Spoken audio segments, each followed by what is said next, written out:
नई रोड के पिछले एपिसोड में हमने जाना कि कैसे ओलिवर और उनकी टीम सर्न और यूनिवर्सिटी ऑफ नोटिंघम में जी जान से क्वांटम मैकेनिक्स के रहस्यों से पर्दा उठाने का प्रयास कर रही है। तो आज हम जानने की कोशिश करेंगे, क्या क्वांटम पार्टिकल्स हमारे जीवन में कोई प्रभाव डालते हैं? और अगर डालते हैं तो क्या वह प्रभाव हमारी दिनचर्या बदल सकता है? आज की रिपोर्ट एथन सीगल, एक सीनियर कंट्रीब्यूटर और उनकी टीम द्वारा प्रसारित की गई थी। आइए अपने प्रश्नों का उत्तर इस रिपोर्ट में खोजें। जैसे जैसे विद्युत चुंबकीय तरंगें किसी ऐसे स्रोत से दूर फैलती हैं जो एक मजबूत चुंबकीय क्षेत्र से घिरा होता है, चुंबकीय क्षेत्र के खाली स्थान के निर्वात पर प्रभाव के कारण ध्रुवीकरण की दिशा प्रभावित होगी। निर्वात व्युत्वर्तन। सही गुणों वाले न्यूट्रॉन सितारों के चारों ओर ध्रुवीकरण के तरंगदैर्घ्य निर्भर प्रभावों को मापकर हम क्वांटम वैक्यूम में आभासी कणों की भविष्यवाणियों की पुष्टि कर सकते हैं। हालांकि हमारा अंतर्ज्ञान दैनिक जीवन को नेविगेट करने के लिए एक अविश्वसनीय रूप से उपयोगी उपकरण है, जो पृथ्वी पर हमारे अपने शरीर में जीवन भर के अनुभव से विकसित हुआ है।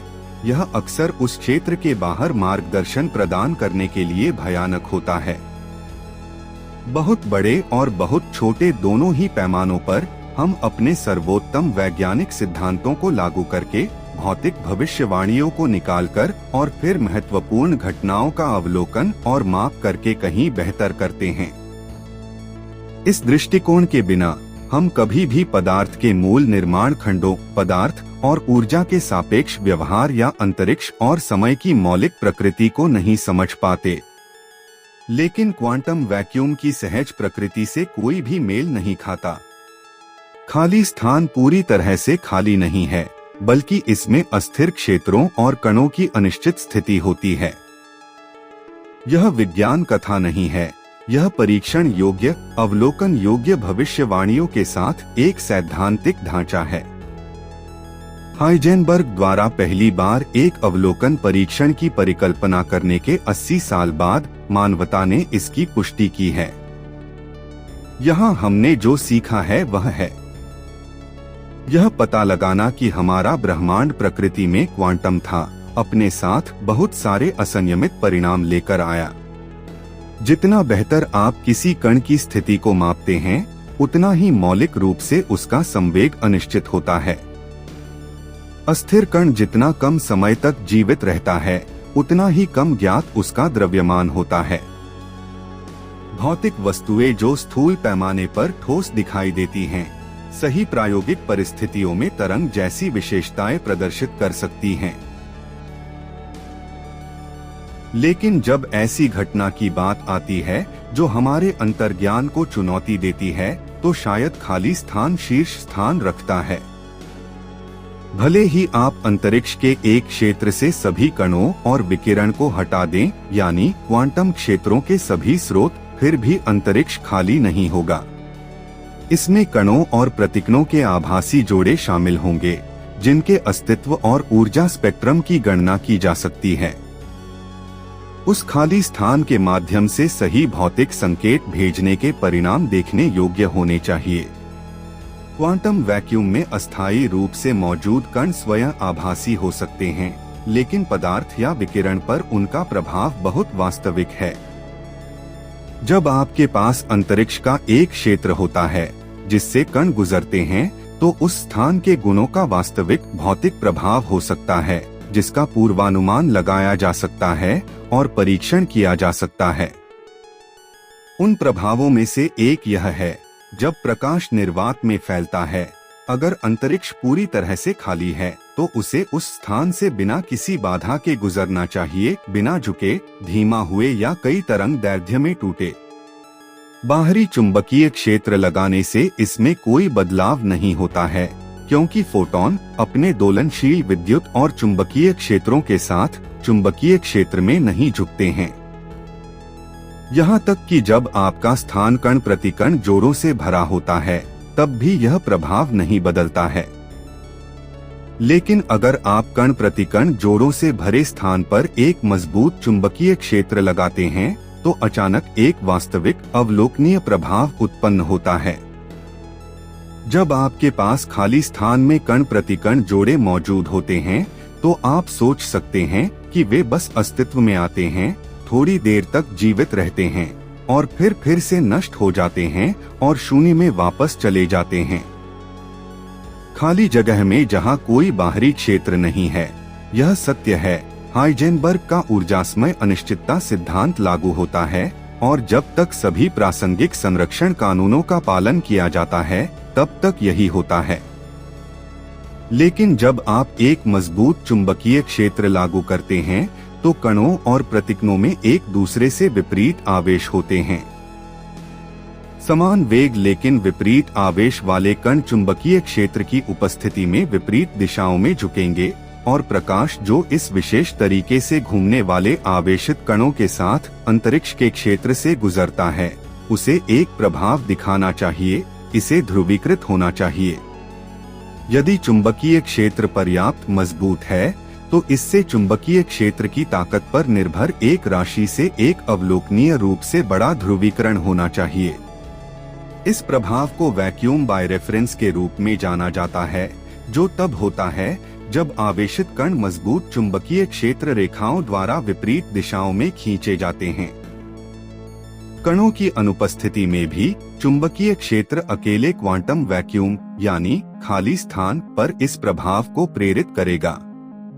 चुंबकीय क्षेत्र की ताकत बढ़ने पर इस वैक्यूम द्विअपवर्तन का प्रभाव बहुत तेजी से मजबूत होता है, क्षेत्र की ताकत के वर्ग के रूप में। भले ही प्रभाव छोटा हो, लेकिन हमारे पास ब्रह्मांड में ऐसे स्थान हैं जहां चुंबकीय क्षेत्र की ताकत इन प्रभावों को प्रासंगिक बनाने के लिए पर्याप्त रूप से बड़ी हो जाती है।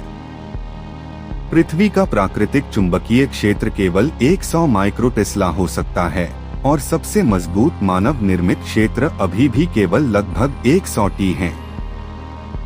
लेकिन न्यूट्रॉन सितारे हमें विशेष रूप से चरम स्थितियों के लिए अवसर देते हैं, जिससे हमें अंतरिक्ष की बड़ी मात्रा मिलती है जहां क्षेत्र की ताकत 108-100 मिलियन टी से अधिक होती है, जो वैक्यूम द्विअपवर्तन को मापने के लिए आदर्श स्थितियां हैं। न्यूट्रॉन सितारे इतने बड़े चुंबकीय क्षेत्र कैसे बनाते हैं? इसका उत्तर शायद वह न हो जो आप सोच रहे हैं। हालांकि न्यूट्रॉन स्टार नाम को शाब्दिक रूप से लेना लुभावना हो सकता है, लेकिन यह केवल न्यूट्रॉन से नहीं बना है। न्यूट्रॉन तारे के बाहरी 10% में ज्यादातर प्रोटॉन, हल्के नाभिक और इलेक्ट्रॉन होते हैं, जो न्यूट्रॉन तारे की सतह पर कुचले बिना स्थिर रूप से मौजूद रह सकते हैं। न्यूट्रॉन तारे बहुत तेजी से घूमते हैं, अक्सर प्रकाश की गति के 10% से भी ज्यादा, जिसका मतलब है कि न्यूट्रॉन तारे के बाहरी इलाके में ये आवेशित कण हमेशा गति में रहते हैं, जिसके कारण विद्युत धारा और प्रेरित चुंबकीय क्षेत्र दोनों का उत्पादन जरूरी हो गया। अगर हम वैक्यूम बाय रेफरेंस और प्रकाश के ध्रुवीकरण पर इसके प्रभाव को देखना चाहते हैं तो हमें इन क्षेत्रों पर ध्यान देना चाहिए। न्यूट्रॉन तारों से आने वाले प्रकाश को मापना एक चुनौती है। हालांकि वे काफी गर्म होते हैं, सामान्य तारों से भी ज्यादा गर्म, लेकिन वे बहुत छोटे होते हैं, जिनका व्यास सिर्फ कुछ दर्जन किलोमीटर होता है। न्यूट्रॉन तारा सूर्य के समान चमकते हुए तारे जैसा होता है, जिसका तापमान सूर्य के तापमान से शायद 2 या 3 गुना ज्यादा होता है, और यह भारत की राजधानी दिल्ली के आधे हिस्से के समान है। न्यूट्रॉन तारे बहुत फीके होते हैं, लेकिन वे पूरे स्पेक्ट्रम से प्रकाश उत्सर्जित करते हैं, जिसमें स्पेक्ट्रम के रेडियो भाग में नीचे तक का हिस्सा भी शामिल है। हम जहां देखना चाहते हैं उसके आधार पर हम प्रकाश के ध्रुवीकरण पर वैक्यूम बाय रेफरेंस के प्रभाव के तरंगदैर्घ्य निर्भर प्रभावों को देख सकते हैं। उत्सर्जित होने वाला सारा प्रकाश हमारी आँखों, दूरबीनों और डिटेक्टरों तक पहुंचने के लिए न्यूट्रॉन तारे के चारों ओर के मजबूत चुंबकीय क्षेत्र से होकर गुजरना चाहिए। यदि वह चुंबकीय स्थान जिससे होकर गुजरता है अपेक्षित वैक्यूम द्विअपवर्तन प्रभाव प्रदर्शित करता है, तो वह प्रकाश सभी ध्रुवीकृत होना चाहिए, जिसमें सभी फोटॉनों के लिए ध्रुवीकरण की एक सामान्य दिशा होनी चाहिए।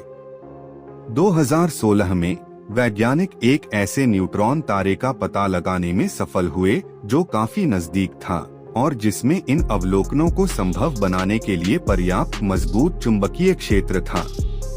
चिली में वेरी लार्ज टेलीस्कोप VLT के साथ काम करते हुए, जो ध्रुवीकरण सहित शानदार ऑप्टिकल और इंफ्रारेड अवलोकन कर सकता है, रॉबर्टो मिग्नानी के नेतृत्व वाली एक टीम न्यूट्रॉन तारे RxJ 1856.53754 से ध्रुवीकरण प्रभाव को मापने में सक्षम थी। इस तारे का नाम बोलना काफी मुश्किल है, तो आगे हम इसे सिर्फ RxJ कहकर बुलाएंगे। लेखक डेटा से एक बड़ा प्रभाव निकालने में सक्षम थे, लगभग 15% की ध्रुवीकरण डिग्री। उन्होंने यह भी गणना की कि वैक्यूम द्व्यपवर्तन से सैद्धांतिक प्रभाव क्या होना चाहिए और इसे वास्तविक मापे गए डेटा से घटा दिया। उन्होंने जो पाया वह शानदार था। वैक्यूम द्व्यपवर्तन का सैद्धांतिक प्रभाव व्यावहारिक रूप से सभी देखे गए ध्रुवीकरण के लिए जिम्मेदार था। दूसरे शब्दों में, डेटा और पूर्वानुमान लगभग पूरी तरह से मेल खाते थे। आप सोच सकते हैं कि एक नजदीकी युवा पल्सर जैसे कि क्रैब नेबुला में इस तरह के माप को करने के लिए बेहतर अनुकूल हो सकता है, लेकिन एक कारण है कि RxJ विशेष है। इसकी सतह घने प्लाज्मा से भरे मैग्नेटोस्फीयर द्वारा अस्पष्ट नहीं है। यदि आप क्रैब नेबुला में एक पल्सर की तरह देखते हैं, तो आप इसके आसपास के क्षेत्र में अपारदर्शिता के प्रभावों को देख सकते हैं। यह केवल उस प्रकाश के लिए पारदर्शी नहीं है जिसे हम मापना चाहते हैं, लेकिन RxJ के आसपास का प्रकाश एकदम सही है। इस पल्सर से विद्युत चुंबकीय स्पेक्ट्रम के इस हिस्से में ध्रुवीकरण माप के साथ हमें पुष्टि मिली है कि प्रकाश वास्तव में क्वांटम इलेक्ट्रोडायनामिक्स में वैक्यूम द्व्यपवर्तन से उत्पन्न होने वाली भविष्यवाणियों के समान दिशा में ध्रुवीकृत है। यह बहुत पहले 1936 में वर्नर हाइजेनबर्ग और हंस यूलर द्वारा की गई भविष्यवाणी की पुष्टि है कि दोनों पुरुषों की मृत्यु के दशकों बाद अब हम उनके प्रत्येक बायोडाटा में सैद्धांतिक खगोल भौतिकीविद जोड़ सकते हैं। अब जबकि वैक्यूम द्व्यपवर्तन का प्रभाव देखा गया है और इसके साथ ही क्वांटम वैक्यूम में आभासी कणों का भौतिक प्रभाव, हम अधिक सटीक मात्रात्मक माप के साथ इसे और भी पुष्ट करने का प्रयास कर सकते हैं। ऐसा करने का तरीका एक्सरे में RxJ को मापना और एक्सरे प्रकाश के ध्रुवीकरण को मापना है।